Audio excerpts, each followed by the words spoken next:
So yan ang iluray, papansin nito, ito ang ginagamit nating dishwashing liquid na tinapon na yung plastic. Yan, itong isa sa gagamitin natin. Mayroon tayong glue stick, alright, may glue gun tayo. Salamat sa nag-sponsor kay Wide, yan, maraming salamat sa pagbigay nito.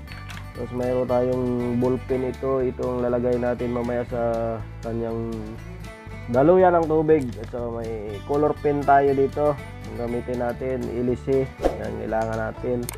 Tapos dinamo natin yung motor, hindi ko alam kung ilang volts ito, subukan natin mamaya. 1.5 plus 1.5 plus 1.5 plus 1.5 nasa 7 yata, siguro hindi na alam. So mamaya natin compute. Alright, let's go. So ito, dito natin lalagay ang ating motor ito sa loob. So gagawin natin, kakat tayo dito, idol.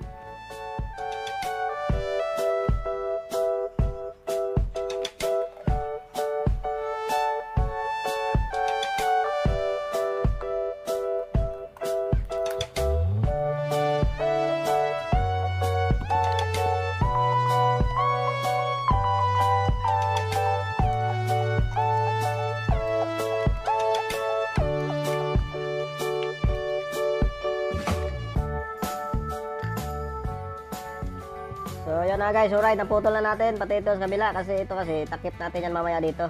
Yan o. Yan o. So tapos ito dan dito sa loob. Alright. Papasok natin. So ngayon bubutasan ko muna dito, idol. Gagamitin natin magbutas dito yung soldering iron. Doon ko na butasan sa labas para hindi malanghap niya ilo yung plastic. Papasok natin dito. So yan na, idol, alright, napasok na natin ang ating motor na dikitan na. So ngayon lagay natin ito, idol, ito. Kanyang ilisi. Pasok natin mabuti. Ilisi. Yan. Ganyan na siya, idol, sa loob. Tapos yun, idol, takpan natin ng ganito. So yan mga idol, alright, didikitan na natin ito. Didikitan na natin pa dandahan ang ating motor. Yung cover, yan. So yan na mga idol, alright, ito na ating motor, nakasilyado na. So ngayon tanggalin natin itong takip na to kasi tanggalin natin cover, lagyan natin ng hosika.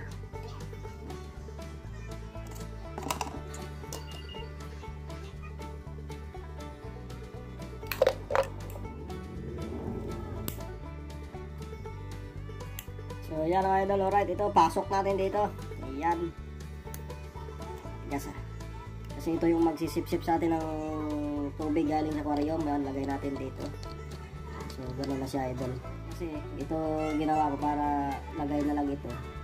Pag gusto ko linisin yung aquarium, pwede ko siya matanggal ito. Hindi siya naka-fix. So ayan mga idol, alright, ito na ating aparatos. Dito na ako sa labas. Ayan, lagay natin doon sa aquarium natin, ang isda natin. Ayan,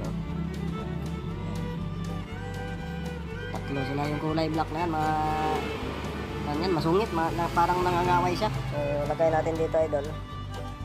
Dito natin ilagay. Alright, i-symbol na lang natin. Subukan natin kung gagana ba o hindi. So yan mga idol, alright, alam nyo kung ano nangyari kanina sa ginawa natin, palpak. Ayan, no. Dito pumapasok ng tubig niya pero hindi siya lumalabas dito. Ibig sabihin yung ginawa nating ilisi niya hindi maganda kasi yung ilisi kasi ng power pump yan parang naka-close yan na nakasarado kasi ito pang electric pan kasi yung ilisi nito, kaya sablay. Pero sablay sa ginawa na lang nating paraan na gagawin siyang oxygen kasi kanina yun water pump sana yung gagawin ko. So ngayon gagawin na lang natin siya ng oxygen. So ayan na siya, idol. Alright, lagyan natin ng power bank. Idol, ito ang ating power bank. Yan, subukan natin kung gagana siya. Ayan. Saksak ko na, idol, kasi mahirap mawak ng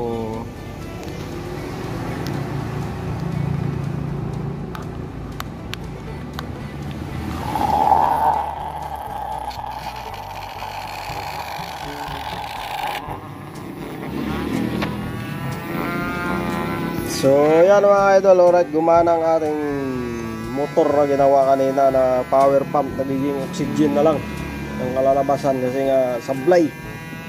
So, ang problema kasi doon, malaki ang kanyang ito, yung lagayan ng ilisi. At saka yung ilisi kasi pang electric pan, hindi pang water pump. So, gagawin na lang natin, ganito na lang mangyari. Yan o. Parang bumubukal yung tubig natin, no? Parang kumukulo siya. Yan ang gusto kasi ng mga isda, ng mga ganyan. So, yan ang idol, alright, palpak ang ating ginawa. So, okay lang. Charge experience lang yun, idol. So, yan ang ating isda, alright. Pag nakaluwag-luwag tayo dyan, bili lang tayo ng magandang aquarium. So, wala tayong mambili. So, yun, maraming salamat sa suporta dyan sa YouTube channel natin. Yan, magdikitan, mahalan yan, mag-subscribe kayo, support lang. Alright, bye-bye.